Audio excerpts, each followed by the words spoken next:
నా వల్ల కావట్లేదు సార్. ఎందుకంటే మా క్యాస్ట్ ఎస్సీ, మాకు ఉన్నాయి ఏం లేవు సార్. మేము రెక్కల కష్టమే బతుకుతాం, మేము చేసే వరకు మేస్త్రి పని.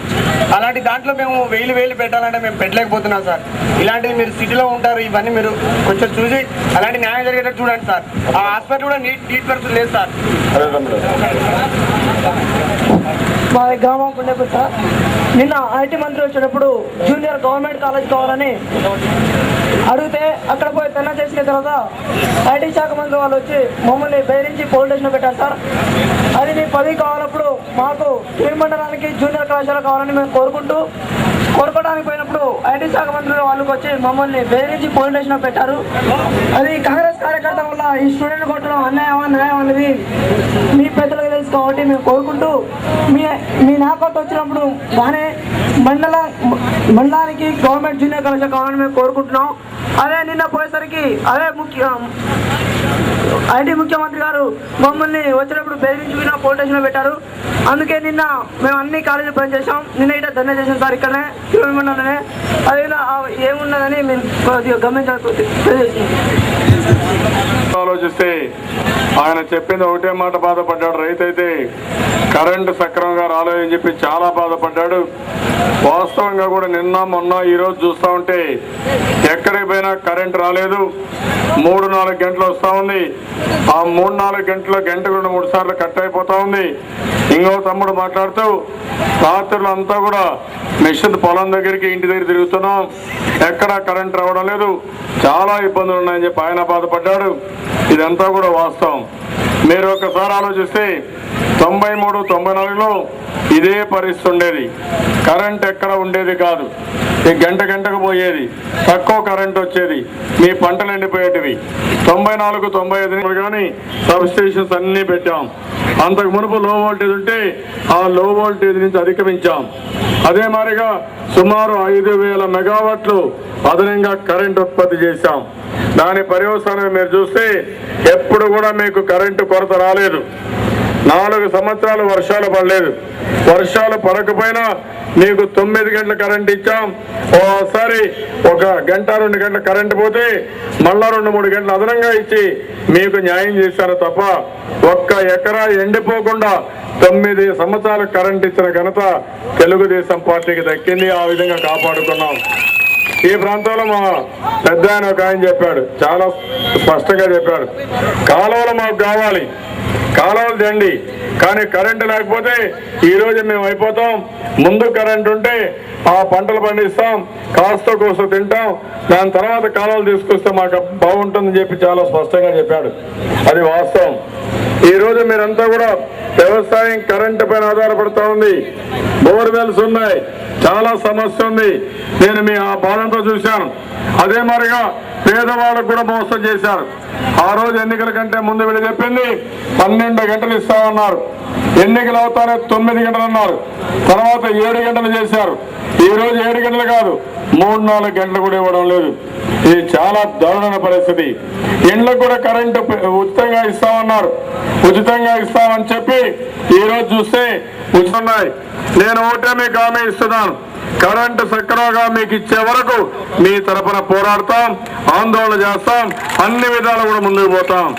అయితే భవిష్యత్తులో తెలుగుదేశం పార్టీ ఒకటే హామీ ఇస్తున్నాను, ఈ ప్రాంతంలో ఉన్న రైతులకి 12 గంటలు కరెంట్ ఇస్తే తప్ప మీకు న్యాయం జరగదు. రాత్రిపూట కాదు, రాత్రిపూట కరెంట్ ఇచ్చి 2000 మంది చనిపోయారు. ఇప్పుడే మా తమ్ముడు చెప్పాడు, ఎక్కడైతే అక్కడ నీళ్ళలో పడిపోవడం, అదే మరి కరెంట్ షాక్ కూడా చనిపోవడం, కరెంట్ అడితే ట్రాన్స్ఫార్మర్ కోసం 25,000 రూపాయలు డబ్బులు ఇవ్వడం, ఇలాంటి చాలా జరుగుతున్నాయి. ఆ రోజు నేను ఒకటే చెప్పాను, ఎక్కడ ట్రాన్స్ఫార్మర్ ఫీజు పోతే 12 గంటల్లో మీరు రీప్లేస్ చేయాలి, చేయకపోతే మాత్రం వదిలిపెట్టని చెప్పి గట్టిగా చెప్పి చేయించాను. నేను ఎప్పటికప్పుడు పర్యవేక్షించాను. ఎక్కడన్నా 1 ఎకరా ఎండిపోతే నేరుగా నేను వచ్చి చూశాను. ఆ విధంగా ఇక్కడికే వచ్చాను, తిరుమలగిరికి.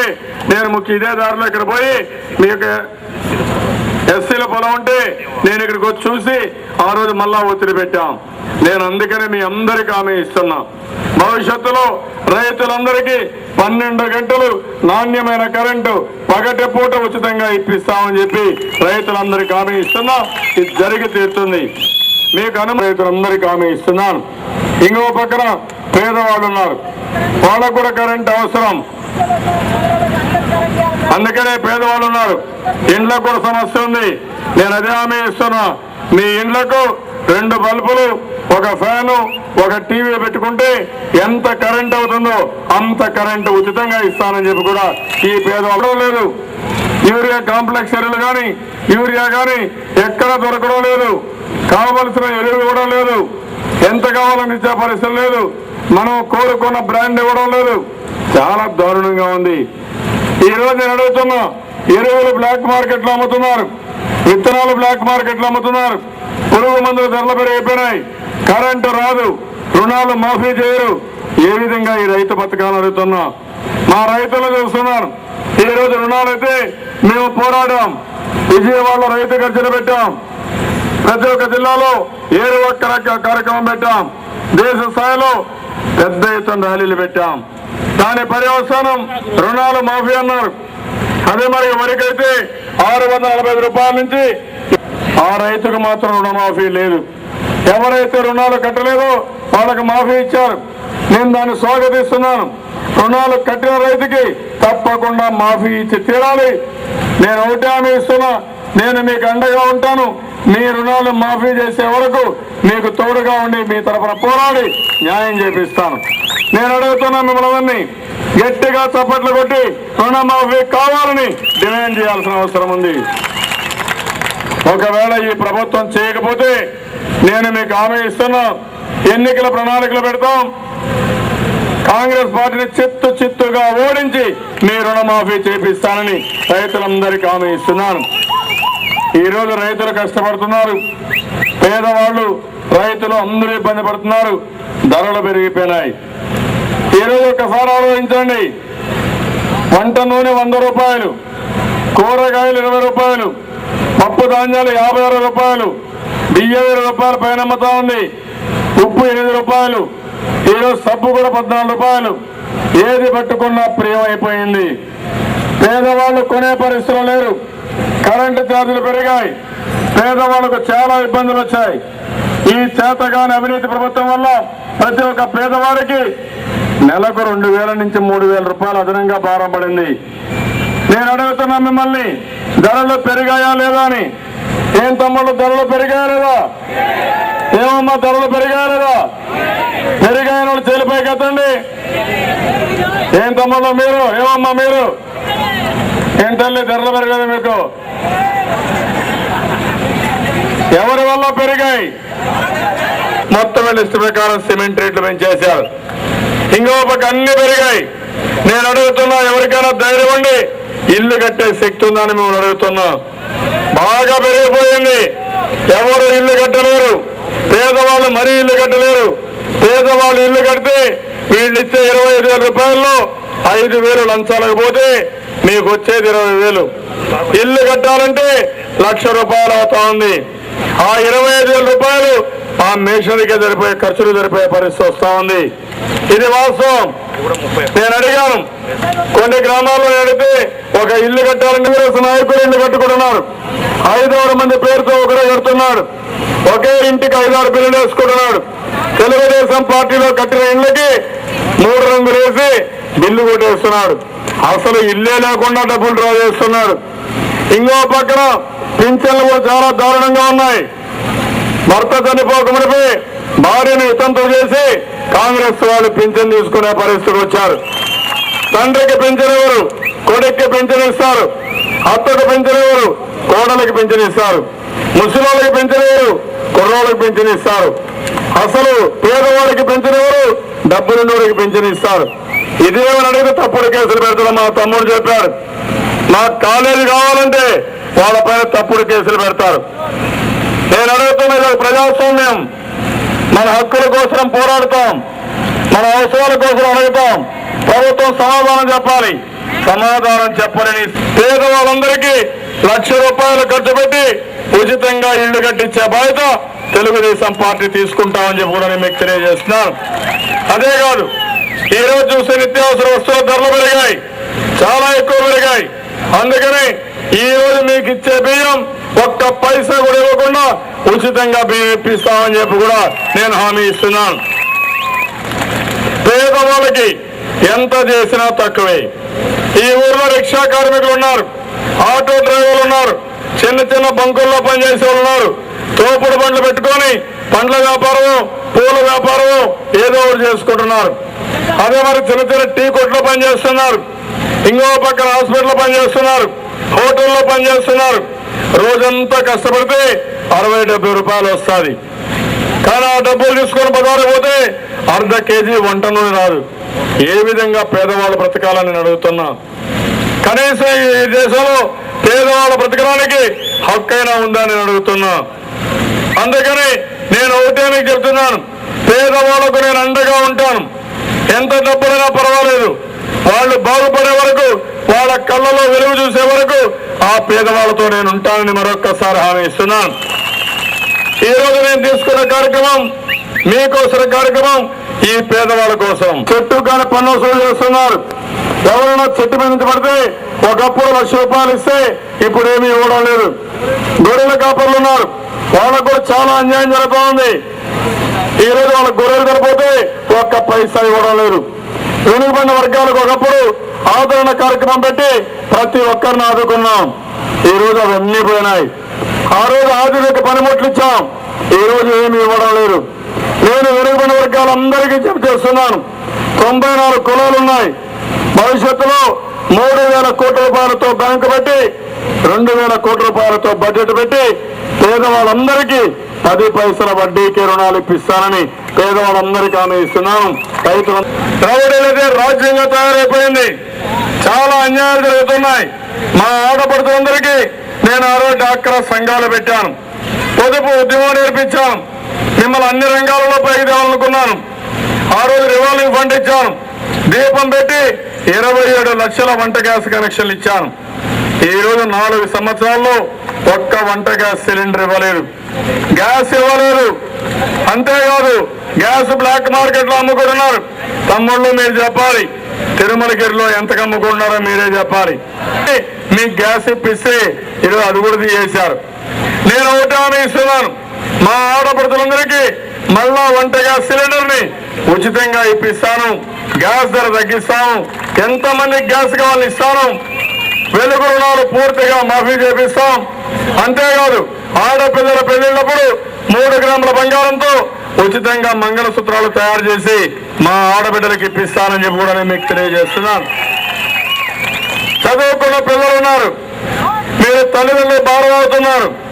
మిమ్మల్ని చదివిస్తే ఇంటికి వచ్చినాక ఖర్చులకు కూడా, ఇంటర్వ్యూలకు కూడా తండ్రుల పైన తల్లుల పైన ఆధారపడుతున్నారు. నేను ఒకటే ఆలోచిస్తున్నాను, చదువుకున్న ప్రతి ఒక్కరికి ఉపాధి అవకాశాలు కల్పిస్తాను. ఉపాధి వచ్చే వరకు 1000 రూపాయలు రాత్రి మగళ్ళు కష్టపడతాను, మీకంటే ఎక్కువ కష్టపడతాను. ఆ రోజు మధ్యాహ్న భోజనం పెట్టాను, అది కూడా నాశనకం అయిపోయింది. అదే మరిగా ఆ రోజు బాల కార్మికుల వ్యవస్థ పోవాలని బ్రిడ్జ్ స్కూల్స్ పెడితే అవి కూడా సరిగా రన్ కావడం లేదు. ఆ రోజు టీచర్ని పెడితే ఈ రోజు 4 సంవత్సరాల్లో ఒక్క టీచర్ నియామకం లేదు. చాలా ఆ పిల్లల్ని ఆదుకుంటాను. హై స్కూల్ పిల్లలందరికీ ఉచితంగా సైకిల్ ఇచ్చి ఆ పిల్లల్ని ప్రోత్సహిస్తానని చెప్పి కూడా నేను మీకు తెలియజేసుకుంటున్నాను. ఇలాంటి కార్యక్రమాలతో నేను వచ్చాను. ఈ రోజు ఈ రాష్ట్రంలో ఒక అవినీతి పరిపాలన ఉంది. ఎక్కడ చూసినా లంచగొండితనం, డబ్బులు ఇస్తే తప్ప పనులు కావడం లేదు, పేదవాళ్ళు పలకరించేవాడు లేడు, పేదవాళ్ళు ఇబ్బంది పడితే కనికరం లేని ప్రభుత్వం. ఈ ప్రభుత్వంలో ఉండే ముఖ్యమంత్రి గాని మంత్రులు గాని జల యజ్ఞాన్ని ధనయజ్ఞంగా మార్చుకొని డబ్బులు సంపాదిస్తున్నారు. ఇప్పుడే వెంకటేశ్వరరావు గారు చెప్పారు. ఆ రోజు SRSP స్టేజ్ 2 కోసం నేనే వచ్చి ఫౌండేషన్ ఇచ్చాను. 96లో 64 కిలోమీటర్లు తవ్వించాం. నాయకులు మాత్రం దీన్ని పట్టించుకునే పరిస్థితి లేదు. బాబ్లీ వస్తే పోచంపాడికే నీళ్లు రావు. ఈ రోజు మీరు చూడండి, వర్షాలు పడలేదు, పడకపోతే ఇప్పుడు కూడా నీళ్లు రాలేదు. ఇప్పుడు వర్షాలు పడినా బాబ్లీ వల్ల మనకు నీళ్లు వచ్చే పరిస్థితి లేదు. అంటే ఎంత దారుణమైన పరిస్థితితో మీరు ఆలోచించాలి.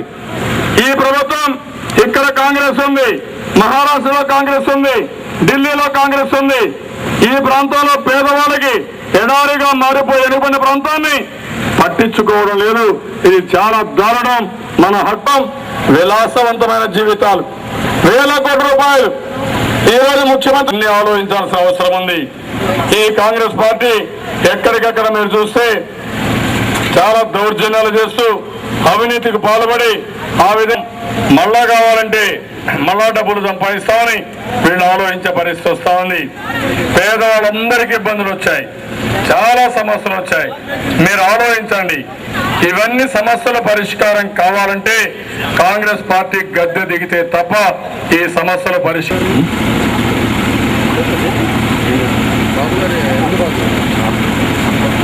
ఈరోజు వెలిసాడు, ఇంకొక ముగ్గురికి దెబ్బలు తగిలాయి. చాలా బాధాకరం. ఒక మంచి కార్యక్రమానికి వస్తూ వాళ్ళు చనిపోవడం పట్ల నేను చాలా బాధపడుతున్నాను. తప్పకుండా పార్టీ పరంగా కూడా వాళ్ళని ఆదుకొని అన్ని విధాల కుటుంబాన్ని తప్పకుండా వాళ్ళకి న్యాయం చేసి ఆ కుటుంబాన్ని కాపాడుతామని చెప్పి కూడా నేను మీకు తెలియజేసుకుంటూ, నేను ఇక్కడికి వచ్చినప్పుడు నాకు ఇంకా చాలా మంది నాయకులందరూ కూడా స్వాగతం పలికారు. వాళ్ళందరికీ చేస్తూ ఇక్కడికి వచ్చి డివిజన్ కార్యదర్శి కల్లెట్లపల్లి మల్లయ్య, 5వ వార్డు మెంబరు వంగూరి సాయిమల్లు, అరుణోదయ జిల్లా కమిటీ సభ్యుడు, కల్లెట్లపల్లి సత్తయ్య గ్రామ కమిటీ కార్యదర్శి, కల్లెట్లపల్లి వెంకన్న రైతు కూలీ సంఘ గ్రామాధ్యక్షులు, వీరు కాకుండా 20 కుటుంబాలు ఆ పార్టీకి రాజీనామా చేసి తెలుగుదేశం పార్టీలోకి వస్తున్నారు. వారిని కూడా నేను పార్టీలోకి ఆదరంగా స్వాగతం పలుకుతూ, మరొకసారి నేను తిరుమలగిరికి వచ్చినప్పుడు మీరు చూపించిన అభిమానానికి పేరు పేరున అందరికీ కూడా నమస్కారాలు తెలియజేసుకుంటూ సెలవు తీసుకుంటున్నాను.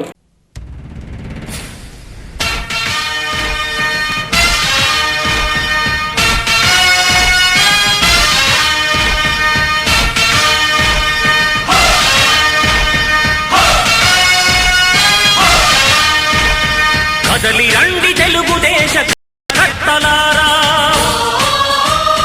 త్యాగాలకు వెనుదీయని దేశభక్తులారా. కదలి రండి తెలుగుదేశ కార్యకర్తలారా, త్యాగాలకు వెనుదీయని దేశభక్తులారా. నందమూరి ఆశయ రథ సారథ్యం మీదే, చంద్రబాబు స్వర్ణాంధ్రకు నిర్మాతలు మీరే.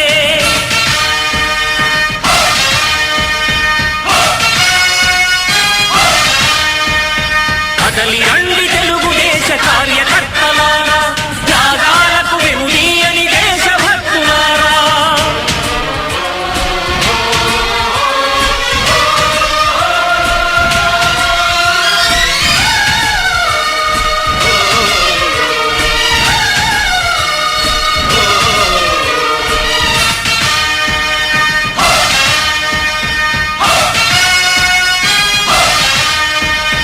పార్టీకే అంకితమై పనిచేసే మీరు దేశంలో నిలిపారు మన పార్టీ పేరు. పార్టీకే అంకితమై పనిచేసే మీరు దేశంలో నిలిపారు మన పార్టీ పేరు. మారుమూల గ్రామమైన మహానగరమైన బాధ్యతతో క్రమశిక్షణతో మెలిగారు. ఆశయాలు పండించే జీవనదులు మీ సేవలు, మీరే మన రాష్ట్ర ప్రగతి సౌధానికి పునాదులు. అణుశక్తికి కోటి రెట్లు మీ శ్రమ శక్తి, ప్రజలకు చేకూర్చనుంది సుఖము శాంతి. నందమూరి ఆశయ రథ సారథ్యం మీదే, చంద్రబాబు స్వర్ణాంధ్రకు నిర్మాతలు మీరే.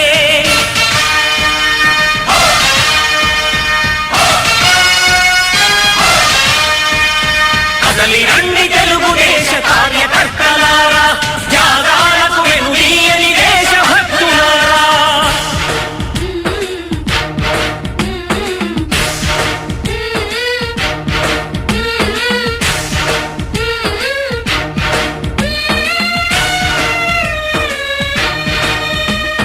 పగలురేయి పార్టీకై కృషి చేసి మీరు ఎన్నెన్నో విజయాలను సాధించారు. పగలురేయి పార్టీకై కృషి చేసి మీరు ఎన్నెన్నో విజయాలను సాధించారు. ఎండనక వాననక క్షణం విశ్రమించక గుండెను జెండాను చేసి ఎగరేశారు. మీ అందరి సహకారం మరువలేనిదే నాడు, మీ ఐకమత్య బలం సాటిలేనిది నాడు. సింహాలై చూపాలిక ఆంధ్ర పౌరుషం, ఎన్నికలో నిలపాలి జాతి గౌరవం. నందమూరి ఆశయ రథ సారథ్యం మీదే, చంద్రబాబు స్వర్ణాంధ్రకు నిర్మాతలు మీరే.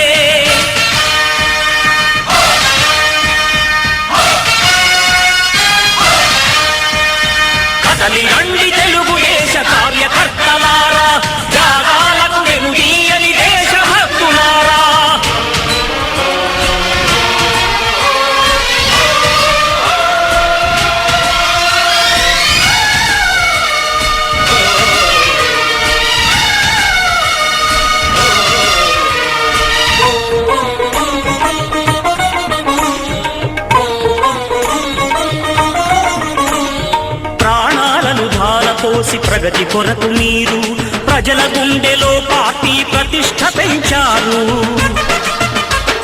ప్రాణాలను ధారపోసి ప్రగతి కొరకు మీరు ప్రజల గుండెలో పార్టీ ప్రతిష్ట పెంచారు. ఏ పదవి ఆశించక విభేదాలు లేక ఆస్తులు కోల్పోయినా అండగా నిలిచారు. లక్ష్య సాధనకు నిలిచిన లక్షలాది కుటుంబాల త్యాగంతో తేజరిల్లె తెలుగుదేశ పతాకం. మీ అందరి సహకారం, మీ అభిమానం పార్టీకే మూలధనం, తీర్చలేని రుణం. నందమూరి ఆశయ రథ సారథ్యం మీదే, చంద్రబాబు స్వర్ణాంధ్రకు నిర్మాతలు మీరే.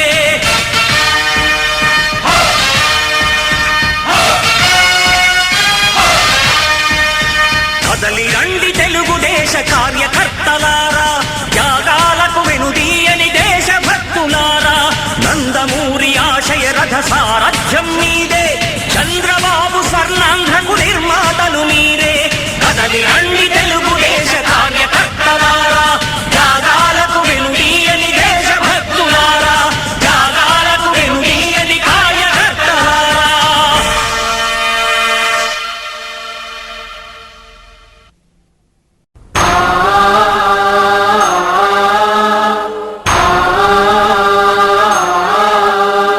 చంద్రబాబు నాయుడు మృత్యుంజయ వీరుడు, చంద్రబాబు నాయుడు మృత్యుంజయ వీరుడు, వెనుకంజే వేయడు జన సంక్షేమం మరువడు, వెనుకంజే వేయడు జన సంక్షేమం మరువడు. నూరేళ్లు నిన్ను చల్లగా చూడాలి దేవుడు, నూరేళ్లు నిన్ను చల్లగా చూడాలి దేవుడు. 7 కోట్ల దీవెనలే నీకు తోడు ఎప్పుడు. జై చంద్రబాబు, జై చంద్రబాబు, జై జై తెలుగుదేశం, జై జై తెలుగుదేశం. చంద్రబాబు నాయుడు మృత్యుంజయ వీరుడు, వెనుకంజే వేయడు జన సంక్షేమం మరువడు.